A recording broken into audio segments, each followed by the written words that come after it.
llamamiento a juicio, antecedentes judiciales, dos fiscales con quienes ninguna relación he tenido a lo largo de mi vida, ambos de larga carrera judicial, no encontraron mérito para acusarme, propusieron preclusión. Varios procuradores con quienes ninguna relación he tenido apoyaron esas solicitudes de preclusión. Una juez de la República dijo que el proceso tenía que empezar desde cero, porque la indagatoria de la Corte no es equivalente a la imputación de la Fiscalía. En un fallo de tutela, la Corte Constitucional, en una votación 5-4, asimiló absurdamente la indagatoria a la imputación. El magistrado ponente, Alejandro Linares, filtró la ponencia a un periodista amigo suyo. También el magistrado Linares reconoció haber recibido llamada de Juan Manuel Santos cuando se tramitaba el caso. Además de la filtración de la ponencia, el mismo periodista beneficiario transmitía al público las deliberaciones de la Corte Constitucional. Estas conductas, que violan ampliamente el reglamento de la Corte, le quitan toda la validez moral al fallo de tutela que debió ser anulado. Las diferencias entre la indagatoria y la imputación son muchas. En la indagatoria hay una serie de preguntas. En la imputación presentan los hechos relevantes y las normas jurídicas presuntamente violadas. Animadversión de algunos magistrados en mi contra.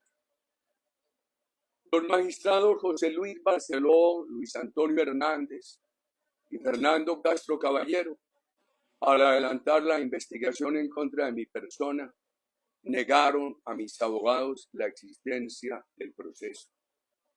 Estos magistrados nunca me permitieron versión libre. Conocí el proceso cuando me llamaron a indagatoria. Entre julio de 2018 y agosto de 2020, estuve en libertad cuando, al decir de los magistrados, soy una persona peligrosa para la sociedad. Entre el llamamiento a indagatoria y la indagatoria transcurrieron casi 15 meses. Y entre la indagatoria y la medida de privación de la libertad hubo otros 10 meses. Consideraron que yo soy un peligro para la sociedad, pero me tuvieron en libertad todo ese tiempo. Los magistrados Barceló y Hernández, en clara violación a los principios éticos de la justicia, siendo el primero presidente de la Corte, agitaron ampliamente el caso contra mi persona en medios de comunicación. El magistrado Barceló se atrevió a llamar a un programa radial a decir a quienes allí intervenían que yo había renunciado al Senado para evadir la Corte porque ellos me tenían agarrado. Los magistrados Barceló y Hernández agitaron en un programa de televisión de la mayor audiencia el caso contra mi persona. El magistrado Castro Caballero, al terminar su periodo en la Corte, asumió el poder de unas personas que me conocen. Estas personas le dijeron que tenían buen concepto mío, que porque este proceso contra mí.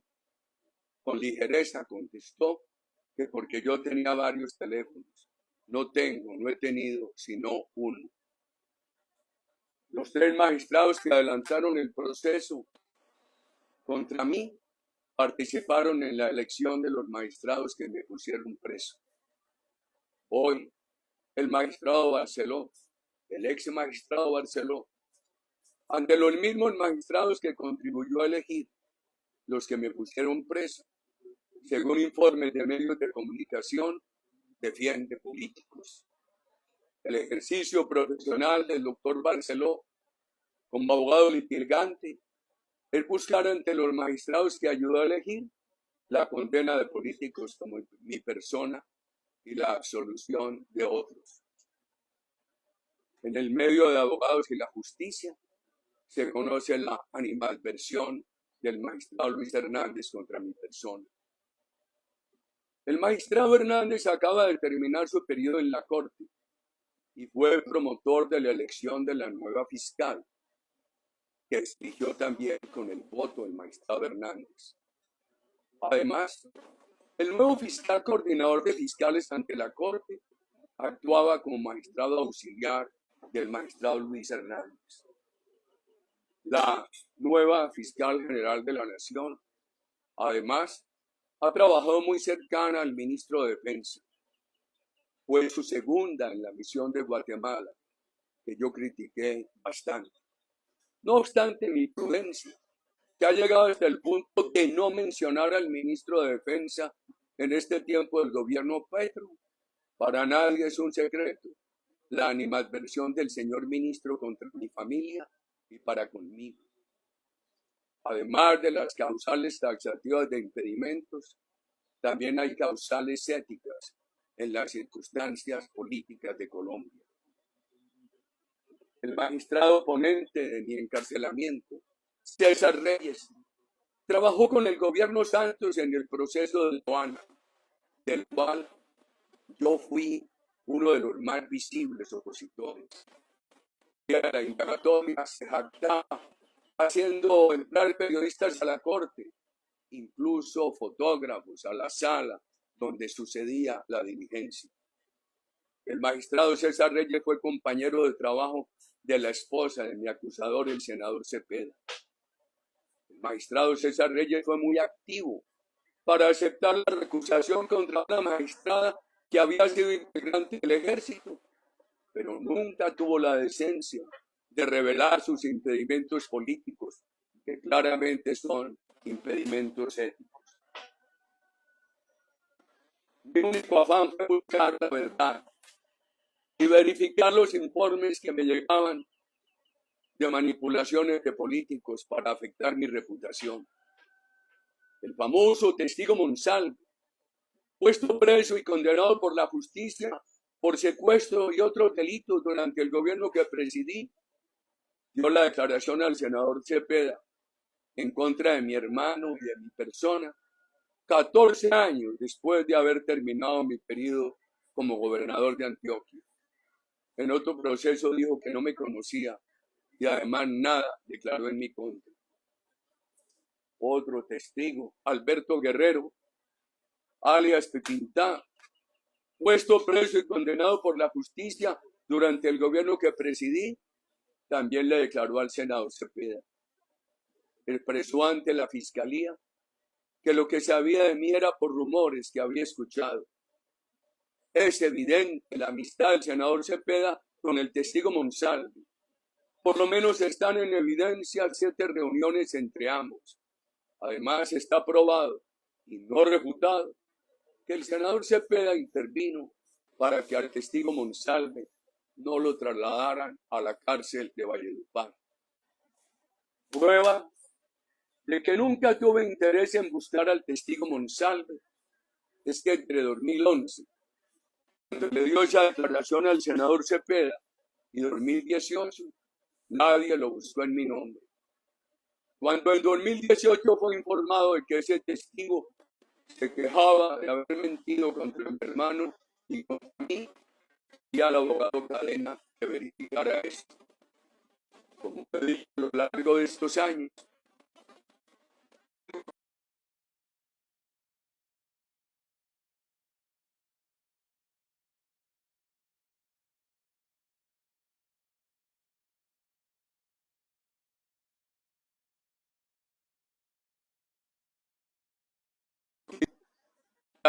aceptaron el error y me desconectaron. Es clara la premeditación para interceptar mi teléfono. ¿Cómo lo acredita? Que después de que el operador dijo que aparecía la voz mía y no la de la persona cuya interceptación ordenaron, la Corte ordenó que continuara. Esto es premeditación. Unas interceptaciones ilegales a mi teléfono no han tenido ningún efecto frente a los magistrados que las ordenaron y mantuvieron. Todas las pruebas que se recaudaron se enviaban a la Corte. sin modificaciones y sin ediciones. Incluso para que no hubiera modificaciones, se mandaban las que estaban en manuscrito. Sin embargo, la Corte presumió que eso se le mandaba para inducirla a engaño. Siempre pedí la verdad. Nunca pedí mentir ni callar. El pedido de verdad, que obra reiteradamente en las intervenciones, en las comunicaciones ilegalmente interceptadas, llevó a la Corte a presumir que eso era una apariencia de mi parte, una simulación. Este juicio lo adelantan por presunciones políticas, por animadversiones personales, por venganzas políticas, sin pruebas que permitan impedir que yo buscaba sobornar testigos o engañar a la justicia. Jamás se me ocurrió llamar al magistrado Álvaro Hernán Prada, entonces representante a la Cámara, para que me ayudara en este caso. A él lo abordaron en Neiva con una razón del testigo Monsalve. Inclusive en esta etapa, en la actual etapa, mi defensa presentó sábanas de llamadas telefónicas que indican que tampoco de mi oficina del Senado lo habrían llamado. Jamás he involucrado a personas a delinquir, menos a personas de la edad de mis hijos. No conozco a Juan Carlos Sierra, el Tuzo. Lo extradité. Las visitas de Cepeda de Piedad Córdoba a cárcel de Estados Unidos son hechos que han tenido notoriedad. Además, son otros paramilitares que han estado recibiendo esas visitas como Mancuso. También han tenido notoriedad que le preguntaron a los paramilitares extraditados por presuntas relaciones mías con el paramilitarismo. Además, ofrecieron beneficios. ¿Qué diferencia en el tratamiento? A mis acusadores les permiten de todo, y a mí me acusan sin pruebas por soborno de testigos y engaño a la justicia. Ha quedado claro en este proceso el origen de las menciones que han hecho personas sobre el fiscal Montealegre,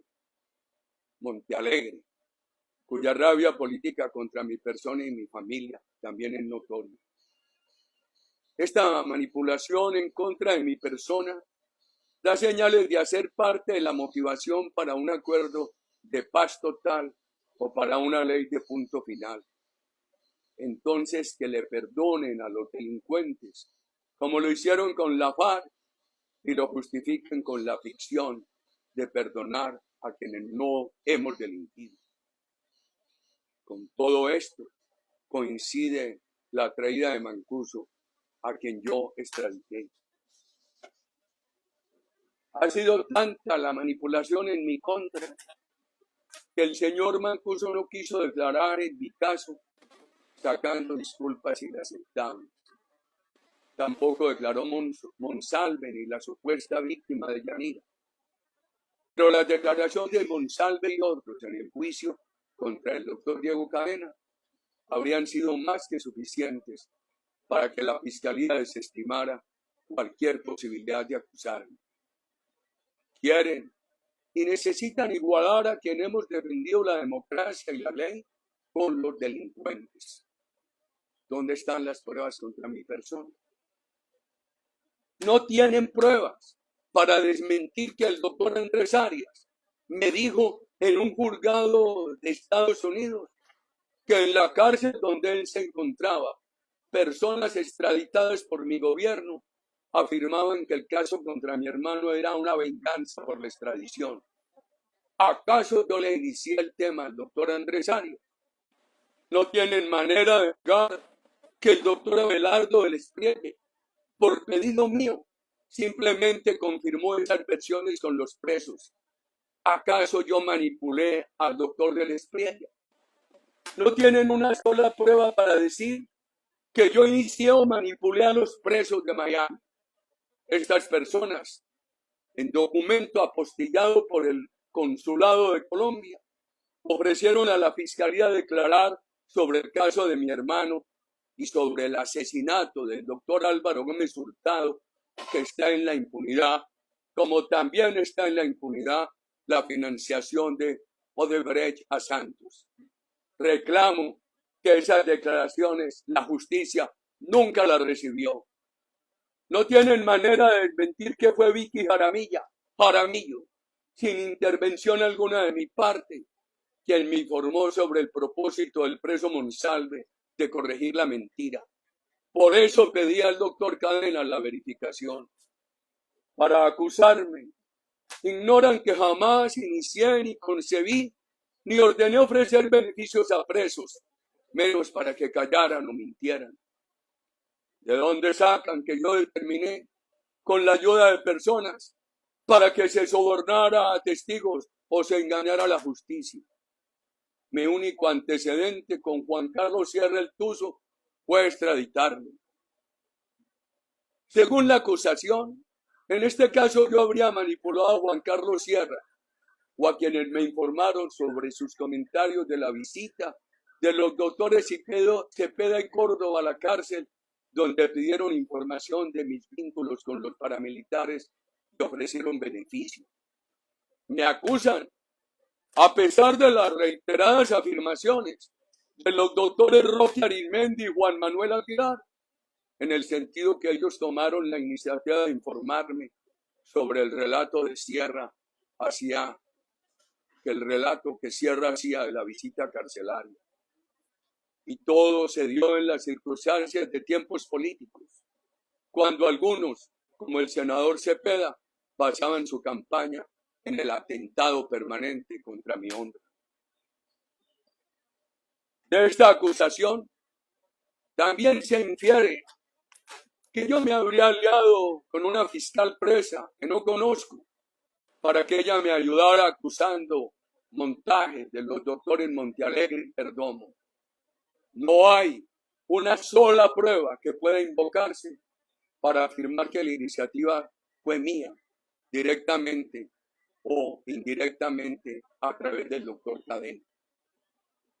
De acuerdo con el esquema general de la acusación, yo habría organizado un complot para que los presos de Cómbita, algunos miembros de la oficina de Envigado, relataran en medio de la discusión política que el senador Cepeda y Mercedes Arroyave, quien ha huido de este proceso, acudieran a preguntarles por mis supuestos vínculos con paramilitares y a ofrecerles beneficios.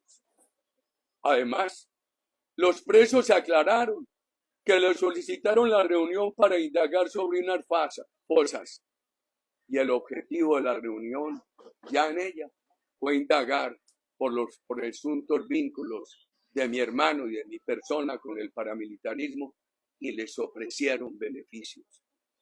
Para acusarme, desestiman todas mis acciones como presidente de la República en contra de la oficina de Envigado. ¿Acaso yo me inventé la presencia del reinsertado Mosquera en Pacho, Cundinamarca, donde me dijo que el senador Cepeda y el hoy ministro Iván Velázquez lo habrían abordado para preguntarle por mis vínculos con paramilitares? La acusación que me hacen se somete, simplemente copia la providencia del magistrado Reyes, quien supone contra la evidencia que al pedir yo que todo lo recaudado se enviara a la corte, lo que pretendía era engañar a la justicia. Significa esto que yo habría tenido que guardar todo el acervo probatorio, que no debí mandarlo a la corte, la institución competente para examinar. La acusación se suma a los magistrados que consideraron que yo carezco del derecho a defender mi honra, que si lo hago soborno testigos y engaño a la justicia. Después de las dos solicitudes fallidas de preclusión, todas las nuevas pruebas practicadas me favorecen. Sin embargo, las desestimaron, me acusan. Me abren las puertas de la cárcel sin prueba, con las pruebas al contrario, por suposiciones, ánimos políticos y la necesidad de igualar a quien no ha delinquido con quien lo ha hecho.